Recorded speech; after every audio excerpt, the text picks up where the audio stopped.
ልቀት ገምግሞ ከ2017 ዓ.ም የነበሩ ስህተቶችን የነበሩ ድክመቶችን መስራት እየቻልን ያልሰራናቸውን አንዳንዶቹ ደግሞ ከአቅማችን በላይ ያልሰራናቸውን ለይቶ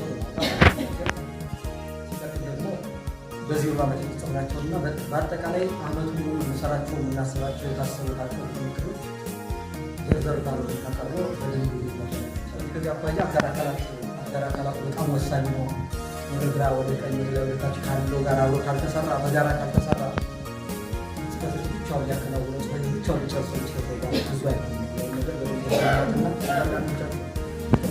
ሌሎች አጋር አካሎች ተጋግዞ ውጤታማ አድርጎ የ2018 ዓ.ም ከ2017 ዓ.ም ዘላቀም ነው ስልቶችን አቅጣጫዎችን የአሰራር ሂደቶችን በደንብ አስቀምጦ እንዳልኩት ከባለፈው ትምህርት ወስዶ በደንብ በዚህ ዓመት የላቀ ሁኔታ መፈጸም ይቻላል። እንዳልኩት የተቋም ተቋም ብዙ ተግባር የሚፈጸም በየአቅጣጫው ጉዳዮችን የገቡ ተቋም ተጋባያ ሁላ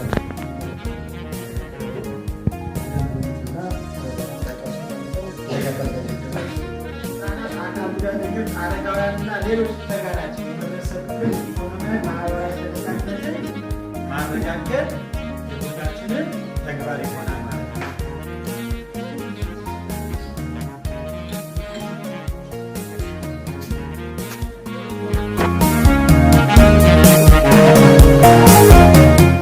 ተጨምሯል የሚል እንግዲህ በክልል ደረጃ ጸድቆ ዞን እቅድ የሰጠበት ሁኔታ አለ።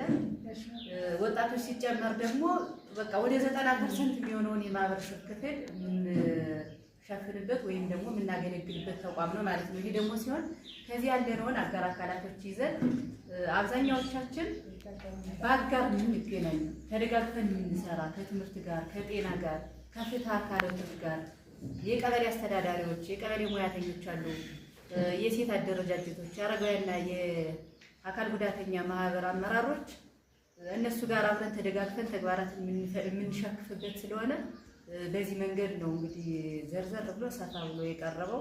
የማህፀን መውጣት ችግራቸውን ኮሬክት የሚደርስ ሰርጀሪ በነፃ ማግኘት በተለይ ዘመቻ ካለ ማለት ነው።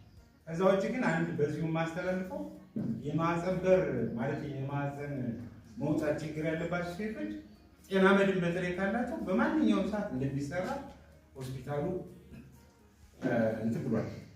መረጃ ይሰጥቷል። ይህ መረጃ በመዋቅራችሁ ብትሰጡ ማለት ጤና መድን ካላቸው። ጤና መድን የሌለው ከሆነ ግን ዘመቻውን እንጠብቃለን። እኔ ከሴቶች ጋር እንነጋገራለን። ያን ዘመቻ ሲኖር አሁንም በተጨባጭ ተጠቃሚ ማድረግ ይቻላል። የማህፀን መውጣት ያለባቸውን ችግር ያለባቸውን ማለት ነው። ከዛ ውጭ የህፃናትን በተመለከተ ማልኒውትሪሽን በጣም ከፍተኛ ችግር ነው ያለው። ይሄ የምግብ እጥረትና ያለመመጣጠን ችግር ነው እና ከቅዱ የተካተተ መሰለኝ እና አሁን አይታችሁ ከሆነ ማለት ነው የኛ ኤስሲ ይባላል ታይቶ በማይታወቅ ማለት ነው 8 አድርገው ተይዟል። እንግዲህ ይሄ ምንድን መሰላችሁ የምግብ አጥንትና ቆዳ ማለት ነው አሁን እያከመ